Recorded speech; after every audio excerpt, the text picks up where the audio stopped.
Pour cette première journée du Forum économique Africa Rise, notre équipe de journalistes est allée à la rencontre de plusieurs invités et personnalités politiques, mais aussi les industriels et hommes d'affaires des secteurs publics et privés.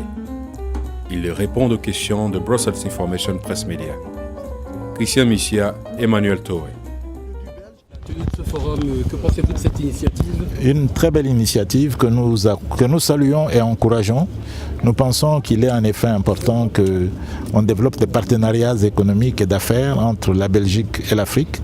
Et nous félicitons les jeunes que nous avons vus, aussi bien du côté belge que du côté congolais, car ce sont eux qui représentent l'avenir du continent et de ce beau pays. Et nous les encourageons à poursuivre cette initiative et nous serons tous disponibles pour participer à la réflexion et à la discussion. Une dernière question. Vous avez abordé la question du climat des affaires en RDC. Qu'en est-il de la situation pour les Congolais de la diaspora qui veulent investir au Congo? Généralement, ils rencontrent plus de difficultés que d'autres. Non, pas plus que d'autres. Ils sont les bienvenus. Et nous avons à Kinshasa, au ministère, un service qui s'occupe de la diaspora. S'il y a des difficultés, ils n'ont qu'à se référer à ce service qui leur facilitera les choses. Mais il n'y a absolument aucune discrimination. Il n'y a pas de raison qu'il y en ait. Nous les encourageons à revenir. C'est leur pays, c'est leur terre, leur patrie d'origine. Et au contraire, nous souhaitons qu'ils s'investissent de plus en plus en République démocratique du Congo. Pouvez-vous nous expliquer la raison de votre présence ici? Est-ce que vous êtes venu pour encourager l'initiative ou bien vous êtes venu pour, entre guillemets, lancer des nouveaux projets? Mais vous savez, lorsque la diaspora prend des initiatives qui vont dans le sens du progrès et du développement pour notre pays, nous, politiques, avons le devoir de pouvoir encourager cela. Donc, je suis venu encourager, c'est vrai, mais également apporter des idées.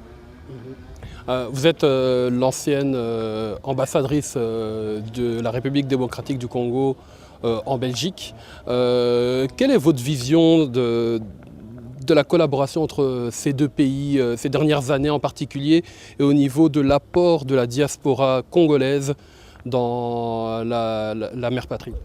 Écoutez, moi je ne peux que me réjouir lorsque les relations de progrès s'activent de nouveau. Mais on devrait en parler beaucoup plus et puis il faudrait multiplier ce genre d'initiatives. Donc j'espère que cette activité aujourd'hui aura un écho beaucoup plus large encore pour que d'autres puissent s'inspirer de votre propre engagement. Mais je me félicite effectivement que cela puisse se faire. Mais j'aimerais aussi que la communauté flamande puisse également être très active dans ce genre de projet. Souvent la République démocratique du Congo a été pointé du doigt à cause du climat des affaires. Il y a beaucoup de problèmes de corruption et puis lancer une entreprise au Congo n'est pas chose aisée. Quelle est la situation selon vous en tant que femme politique et aussi en tant que citoyenne congolaise résidant en Belgique? Comment voyez-vous l'évolution de cette situation? Est-ce qu'il est beaucoup plus sain?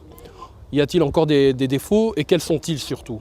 Non, moi je préfère retenir les promesses d'amélioration que son Excellence le ministre Tshibanda vient d'énoncer ici.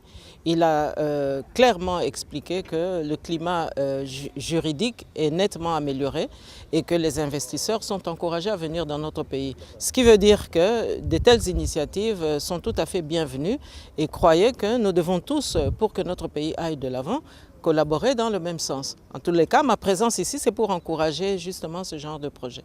D'accord. Dernière question. Que pensez-vous des échanges sud-sud qui ont lieu à l'heure actuelle? Est-ce que le Congo prend une part active dans cet échange, dans ce commerce?